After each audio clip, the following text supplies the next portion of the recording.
I attended my son's wedding, the boy I had raised alone as a single dad. But my nameplate read, low-educated fake dad. The bride's well-educated family burst into laughter. When I tried to leave, my son said, "Dad, let's go home." The next day, something unbelievable happened at their company. Chapter 1. The Nameplate. I stood at the back of the grand ballroom, adjusting my poorly fitted suit. It was my son's big day, the wedding I had imagined for 20 years, ever since his mother left and I raised him all by myself. I juggled 2 jobs, fixed toilets by day, delivered groceries by night. Sometimes we had no heating in winter, but I kept him fed, never skipped a parent-teacher conference. Now here we were, guests everywhere, chandeliers glowing, champagne flowing, and a 6-tier cake that probably cost more than my whole monthly wage. I didn't belong in this world, but I felt proud until I saw the name card. At the family table, right under the golden father of the groom sign, was my name, followed by a phrase written in mocking gold cursive. Low-educated fake dead. I blinked. Maybe a joke? But then came the laughter from the bride's side. Her father, a retired dean, snorted smugly. Her mother covered her mouth, barely hiding her giggle. One cousin whispered to another, then both looked over and laughed louder. Heat rushed to my neck. I scanned the room for Jason. He stood by the dance floor, smiling, while the photographer captured shots with his new in-laws. He hadn't seen it. He couldn't have. I quietly flipped the name card over and tried to sit, but the laughter went on. Then I heard it. "Well, what did you expect? He's a plumber." Probably didn't even finish high school. My stomach turned. I stood up, ready to leave. Just then, a firm hand held mine. It was Jason. He looked at me, serious and quiet, but there was fire in his eyes. "Dad," he said, "let's go home." I paused. "Jason, your wedding." I said, "Let's go home." The music stopped. The DJ froze. Guests turned around.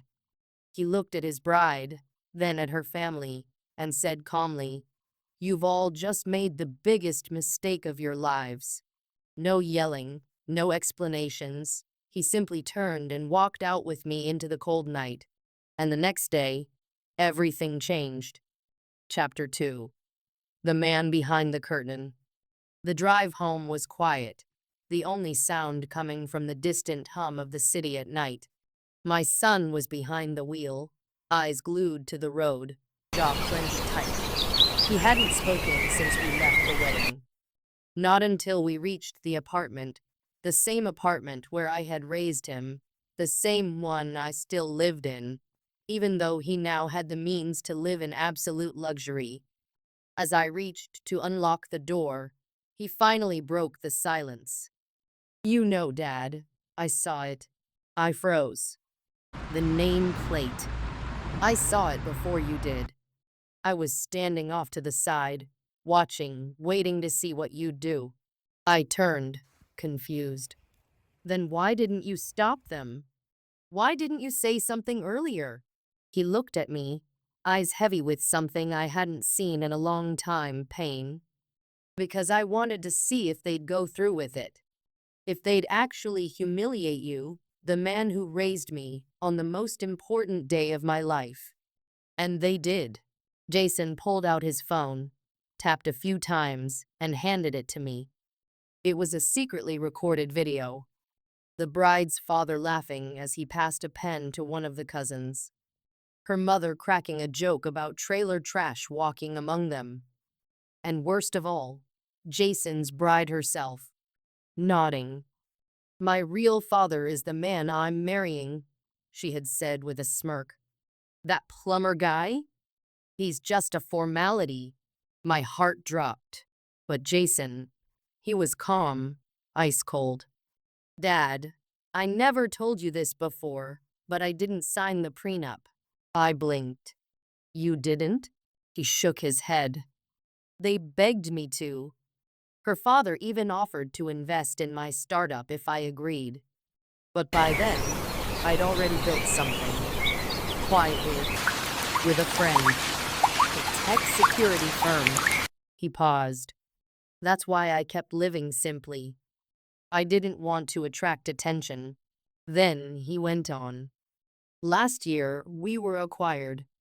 Clean deal. I made more money than I ever imagined. Enough to buy out and bury their entire family's company if I wanted.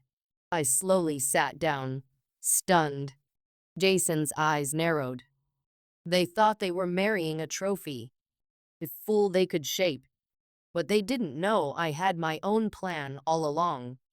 And now, it's checkmate. I stared at him, speechless.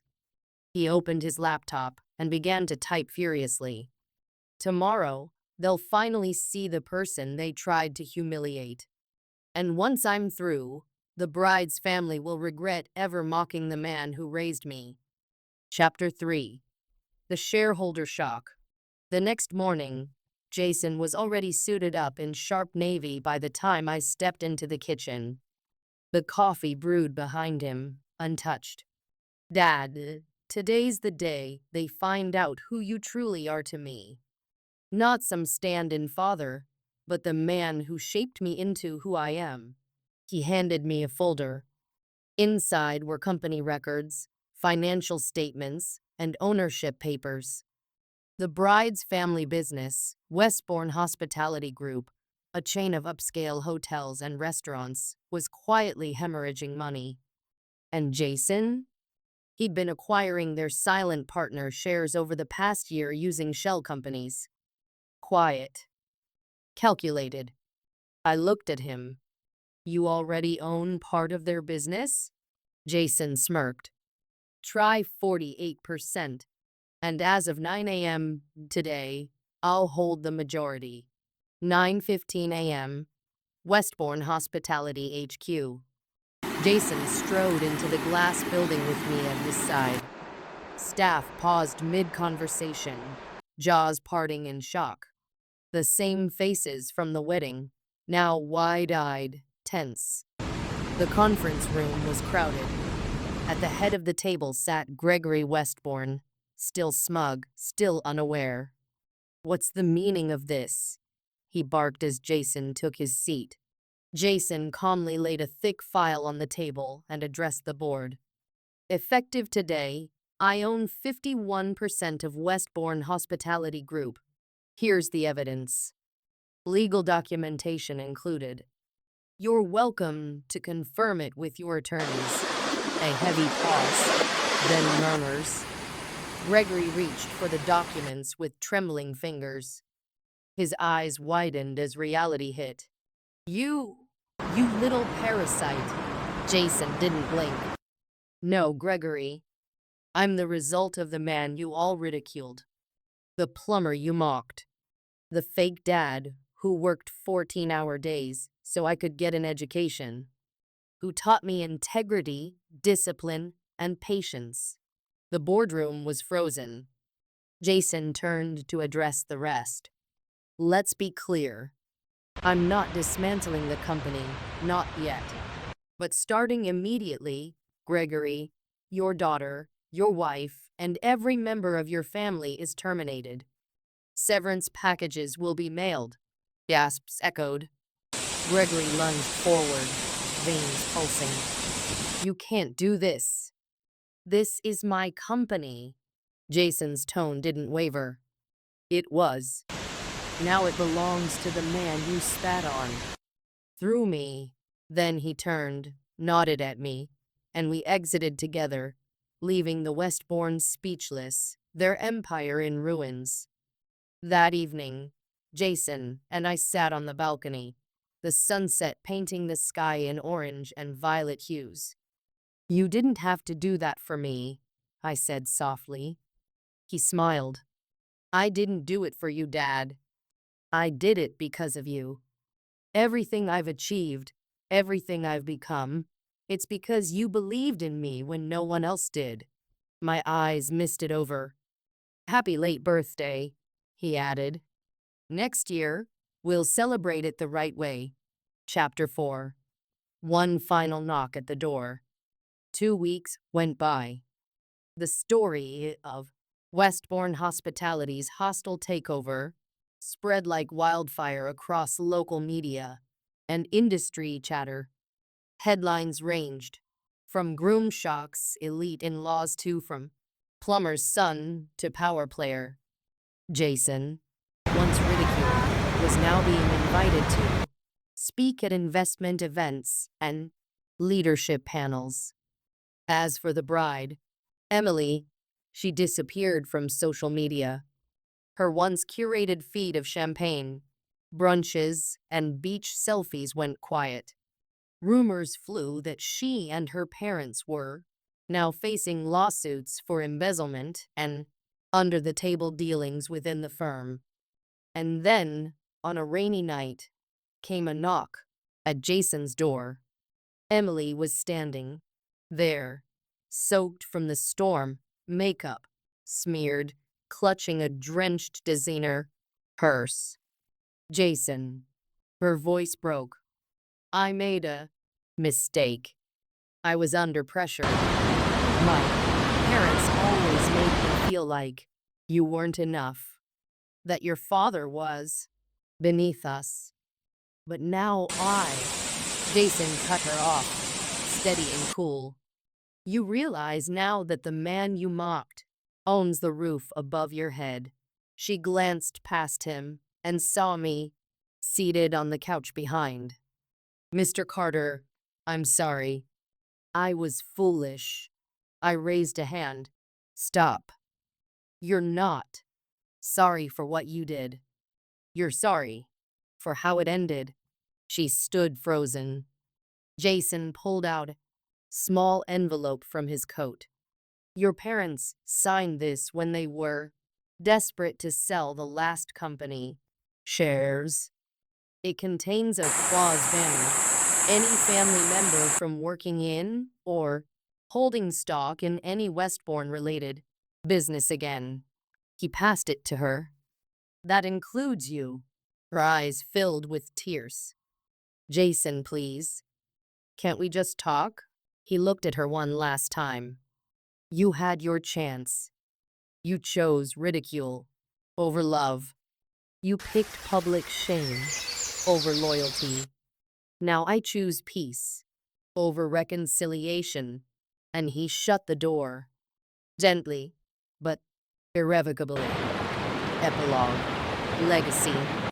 A year later, Jason launched scholarship for students from working-class homes, naming it after me, the Carter Foundation. At the dedication, when the mayor shook his hand and asked, "What motivated you?" Jason pointed toward me in the front row. That man, the one mocked for fixing pipes, the one who showed me that value isn't in money or titles. It's in honor, grit, and heart. The applause was deafening, and for the first time in my life, I felt like the wealthiest man alive. Was this justice served right? Tell us your thoughts in the comments. If you liked the story, share it with someone who needs this kind of strength, and subscribe to Lauren's story for more stunning tales of betrayal and revenge. Because here, every deception meets its end, and every betrayal casts a shadow. Stay alert, stay bold, and stay tuned.